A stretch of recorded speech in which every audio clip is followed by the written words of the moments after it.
Hello everyone, welcome to philviestory, and today I'll be cooking gravy rice. In Hokkien we call this Lam Pnui. I know about this dish since I was very young. My grandma loved to bring me to go to Cha Fan stall and order Lam Pnui. Lam Pnui is actually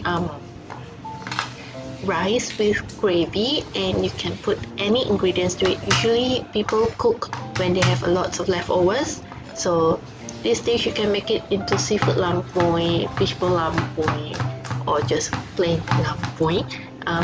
Today I'll be just using fish cake and also some meat, and it's very versatile. I don't have a fixed recipe for this because you can use anything and then just make the gravy, thicken it up with some cornstarch. Lam Pnui, I think it should be origin from Hokkien or at least Penang side, because I don't think you usually find this dish in other states. And like I said, the name of it is called Lam Pnui, which is translated into Mandarin is called Ling Fan, and I think in Cantonese called Lam Fan. Sorry, I'm not very good at Cantonese. So translated into English is called gravy rice. In any type of dish, I feel that it will look very appetizing and appealing if there's a lot of colors. So for this, I'll be adding in carrots and some greens. So you can use like cauliflowers, capsicum if you like, but I'll just put carrots. Even carrots and the greens, my kids got problem eating it, especially my number 2, which he is a very picky eater. But carrots he's still okay with it, just that the greens he will pick up and he's not gonna eat it. Using this what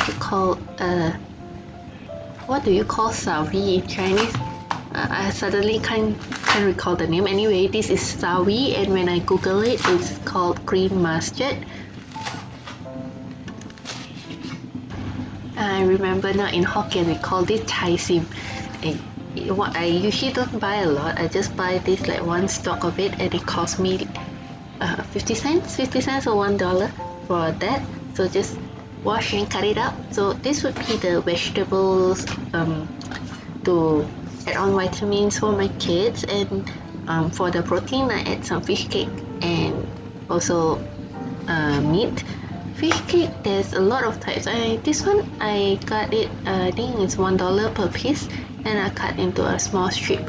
Some fish cake is, I feel like if you buy a more expensive fish cake, it doesn't smell that fishy, and according to the wet market uncle, this one is a good quality fish cake.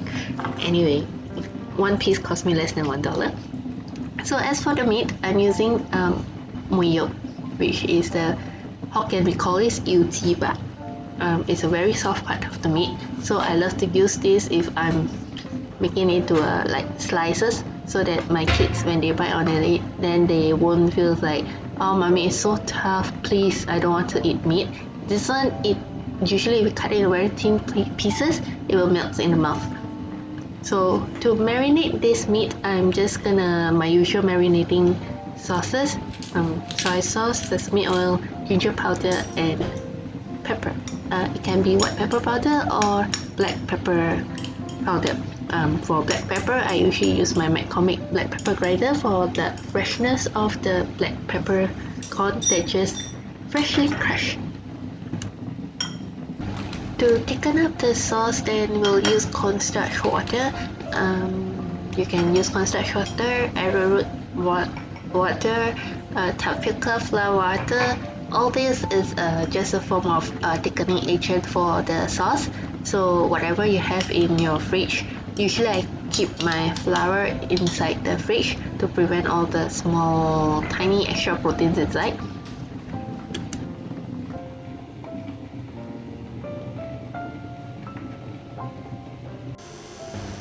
So to start cooking the gravy, I heat up my pan and add in some sesame oil, this gravy you can also use it for char hao fan or ifo meat.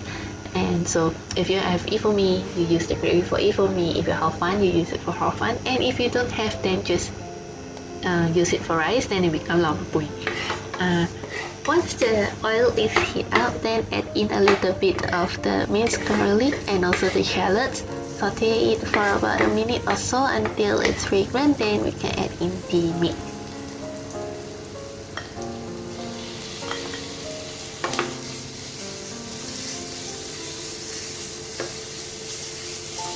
You can actually add every ingredient in one shot, but I find meat will take a little while more to cook, so I add in the meat first and cook it till like maybe 80%, 90% cooked. Then only I'll add in the carrots and also the fish cake.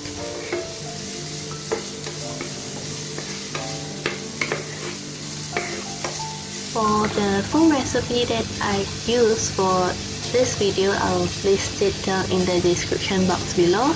And if you haven't already subscribed to my channel, you can do so by clicking on the red subscribe button, and also do turn on the little bell so that you'll never miss any new uploads from me. When you turn on the little bell, then you get a notification every time I upload a new video, so do turn it on.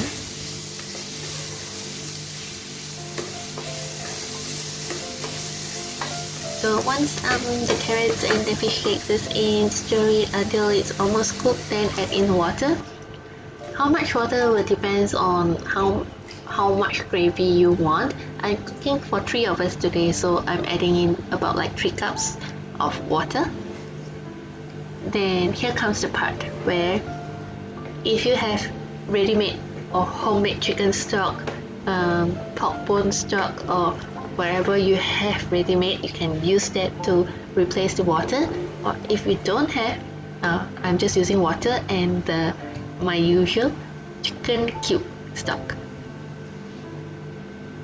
It will give an extra flavor to it. If you don't want, it's okay, you can just use plain water. And then for me, I use the chicken cube, and then also I season this with some oyster sauce and fish sauce, and add a little bit of sugar to make it a little bit sweet.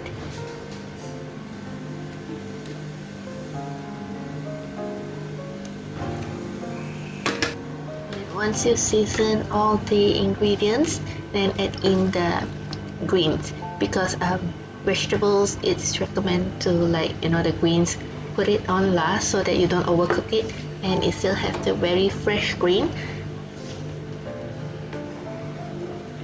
Give the gravy a taste to see if you need any adjustment, and once you're happy with the taste, crack in 2 eggs and then give it a stir to make we call that wat tan ho, smooth egg. When I google, it calls smooth egg, but wat tan should be something like, it makes it something like yin yang. Sorry, I don't know how to call that, but in Cantonese, either some call it yin yang, some call it wat tan, but I think that should mean the same thing. Please correct me if I'm wrong.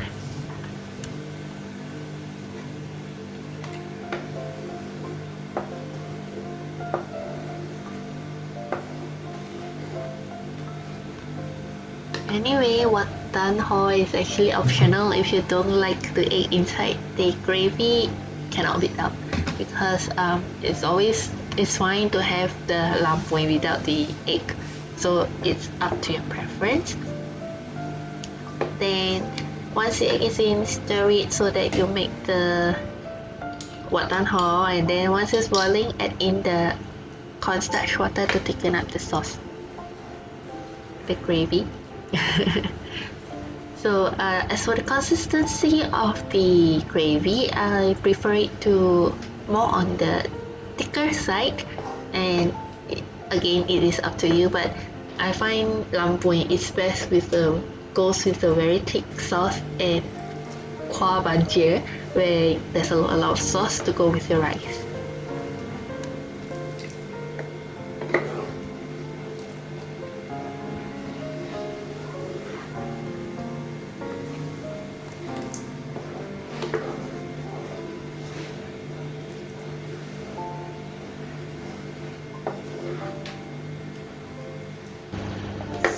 once you're happy with the thickness of the sauce, then just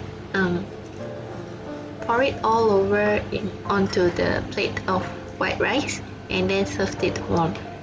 If you prefer your lam pnui to be a little more brownish color, then you add a little bit of dark soy sauce to change the whitish color to brown. So that's all for today, and thank you for watching. If you have any questions, feel free to leave it in the comment box below. I'll reply as soon as possible. Thank you. Bye.